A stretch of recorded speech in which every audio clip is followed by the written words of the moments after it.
Hey, this is Notser, and this is the Tier 7 Japanese destroyer Hatsuharu. It has 5 main guns, 6 torpedoes, 10 AA guns, a surface detection of 6.7 kilometers, top speed, 37.4 knots, total health 10,900. For my modules, reduced crit chance on torpedo tubes and propulsion, faster torpedo aim, faster rudder shift. For my commander, situational awareness, basic firing training, faster turret traverse, lower cooldown on torpedoes, and superintendent. We are on the map north. I spawned in on the center and I'm headed to B. I'm going to try and capture it with the help of this little tiny island that's right in front of me. This is really a south spawn strategy, much like trying to capture C with that little nook that is on the south side. Gives you an advantage. This gives you an advantage if you're a destroyer and you're able to fit your whole ship behind the island. The enemy aircraft carrier has scouted us successfully, and the enemy knows our exact position, but they cannot attack us. An enemy cruiser tries to, but he is unsuccessful. We have support from our carriers, and it looks like our team has decided to split up. Half are going to A, and the other half are going to D. A lot of the enemy is also headed to A, so there's going to be a rather large fight for A, in my opinion.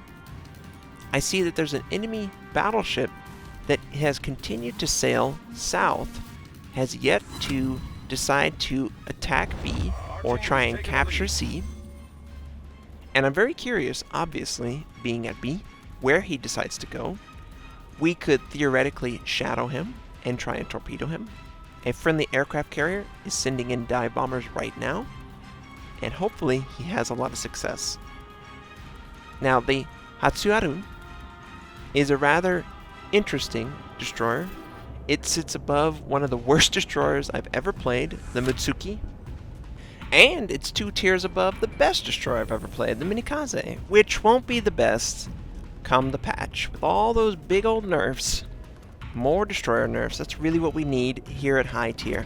We need destroyers to be complete garbage. Because right now, with all the aircraft carriers, all the aircraft that just auto-hover around ships, and just the power of the cruisers and the battleships, it's not fun playing a destroyer. I want the destroyer to strike fear in players that just casually sail without any care in the world. This New York is the perfect example of what I'm talking about.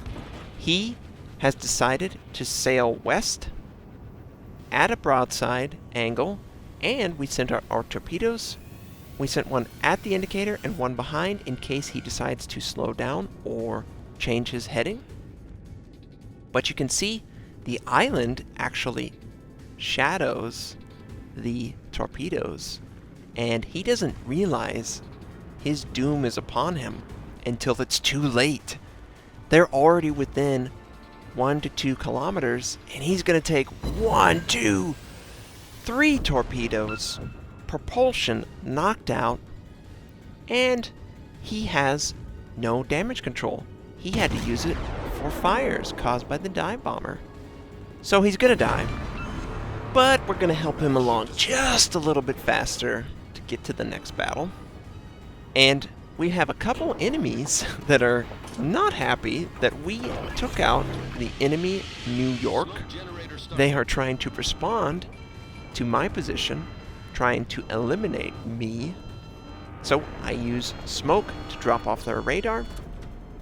One of the cruisers tries a blind fire, is unsuccessful.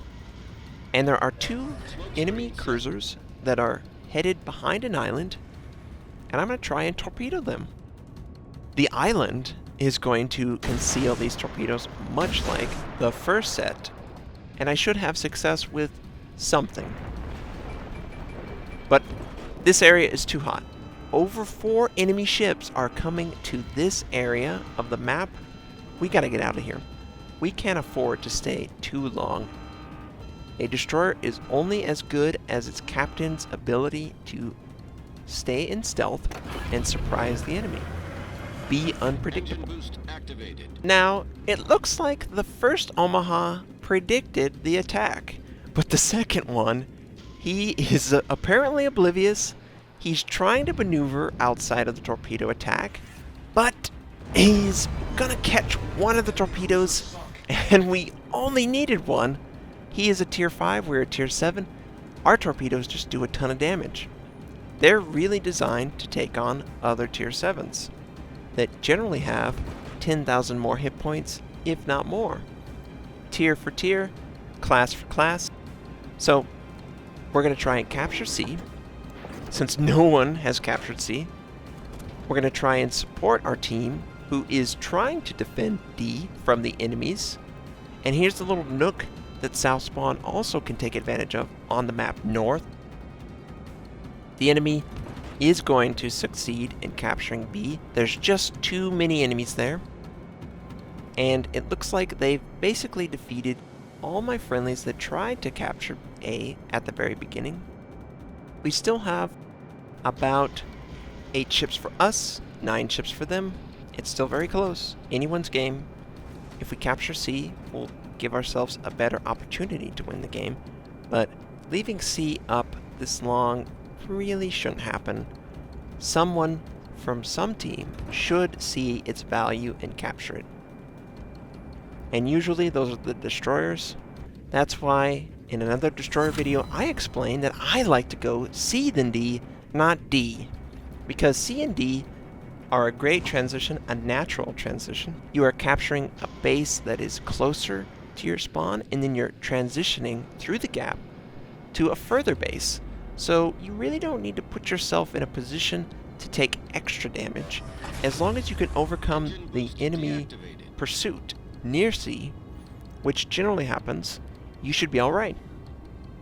So, C has been captured. The enemy appears to be headed towards C, at least some of them. Some of them are going to finish off any friendlies that are in the vicinity of B.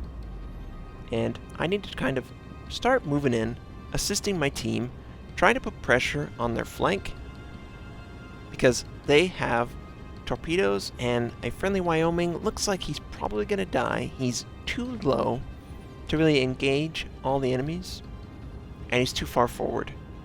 You need to make sure, as a battleship, that you keep an angled ship and you use your range to your advantage. That is the point of the battleship. I know it's a harder shot, but you don't need to be 5 kilometers away from the enemy. So we're going to move through this gap. We're going to see about using torpedoes, but I don't think I'll have a chance to use them. A enemy battleship is on fire in front of us, rather low. And a enemy cruiser is also rather low. So we open up on the Wyoming. These guns are pretty good. Whenever you see a target that is vulnerable like that, you should try and finish them off for your team, or at least help your team finish them off. We transition to the Pensacola, who is completely oblivious to our existence. That's the way I like it in my destroyers. The cruiser is not going to pay attention to us, so we can use our guns and do all the little bitty tiny damage that we end up doing. It's not too bad. You can see we're doing pretty fair damage. Will we get the kill, or will one of our friendlies get the kill? The friendlies get the kill. That's fine. Enemies have been completely defeated. So we are able to successfully defend D. We have 2 bases to 2, and the tick rate is extremely close right now. It doesn't go more than 3 points plus or minus. So anybody's game still. Both teams tied on the number of ships left up. We do have an advantage in aircraft carriers and destroyers, obviously. They have an extra battleship and an extra cruiser. Now, for them, they would prefer brawling in the open, no sneaky. But for me, I don't want anything to do with brawling in the open. I would much prefer stabbing them in the back without them knowing I was there. So, this gap torpedo strike might not work out. But it's the only opportunity that we can have our torpedoes in use before we go through the gap. As we go through the gap, there's not really enough room to show our torpedo tubes and attack the enemy. The friendlies kill off that cruiser, so I feel very safe to continue on through the gap. I can take a battleship in close range. I can outmaneuver his guns. He has a long reload.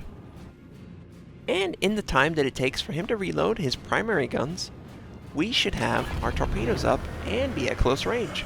Engine boost activated. And he's a New York. The New York isn't exactly ideal for fighting enemy destroyers. And of course, we dunk that shot right into the side of the island. We're gonna avoid all those shots conveniently. I believe he has one more set that hasn't fired. Yep, there it is. He does land it. He has AP, but our torpedoes, they're back up. We send out both salvos just to make sure. And it looks like we only needed the first one. See you later, New York. Devastating strike. All three make contact. We secure C. And now we're up 2 ships to the enemy. I tell my team, I'm going to go for B. I'm going to put pressure on B, force the enemy to get kills, and that will make them more vulnerable to allies trying to attack them. I see that they're trying to push into the friendly carriers, and I tell my team, hey, just defend the carriers. I'm really sneaky. They cannot really locate my position unless they have an aircraft right on top of me.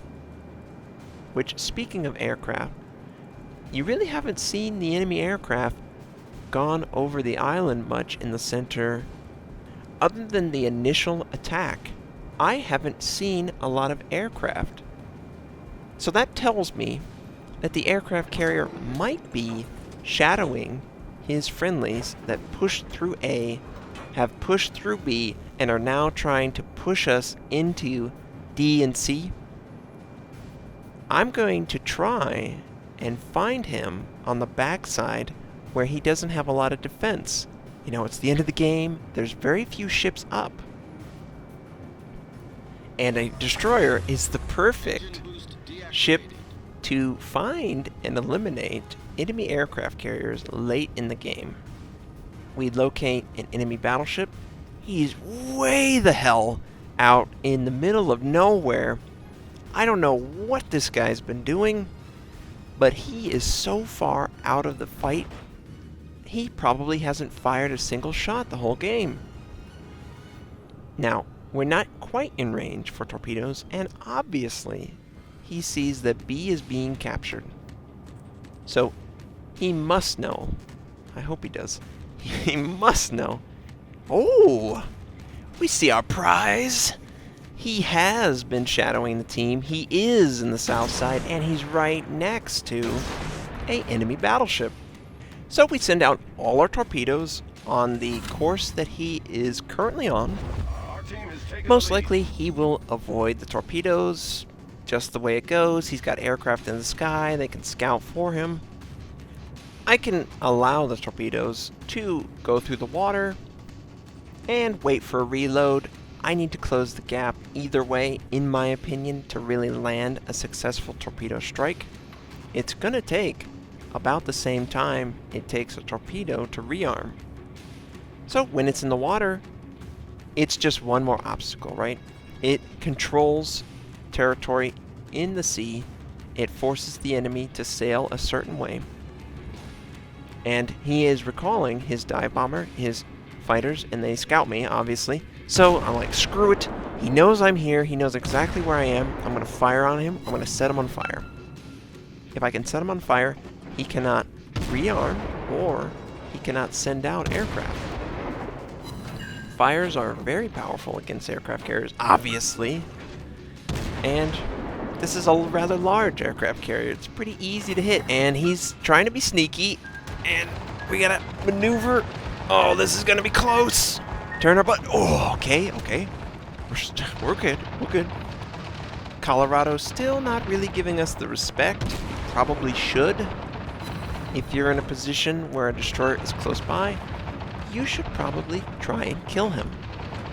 He is pretty devastating to not only you, but your team. And just because you're a battleship doesn't mean you can't one-shot the destroyer. And we're not getting the fire that we want. Damn you, carrier. Just one little fire. AA's going off, and we actually take out the scout plane, of all things, for the battleship, which is kind of funny. He can't attack at extreme range. He lost the ability to use that bird's eye. And his secondaries are going off on us. We take one shot. We set the aircraft carrier on fire. His secondaries are also going off on us. And he's burning down real good. He took some big damage from an ally. We set another fire. Unfortunately, he uses damage control. Probably wants to recall the bombers and put multiple fires out. But his immunity has worn out, and an ally sets him on fire. We're real close to the Colorado. This is basically a 2-for-1. We're going to try and kill the Colorado and kill the aircraft carrier. We fire on his butt. Are we the ones to finish him off? No, we're not. We do no damage, if any. We have torpedoes going towards the Colorado. Looks like 2 are going to make contact, which they do. We do 18,000 points of damage, but we don't kill him. Friendly kills the Colorado. That's fine. We got 3 kills, captured B, C, helped at D, came back for C, captured B, and we destroyed any enemies that got in our way. Base XP of 2645. We were able to do 125,000 points of damage between our torpedoes and our HE shells. I hope you have a great day, and I'll catch you next time.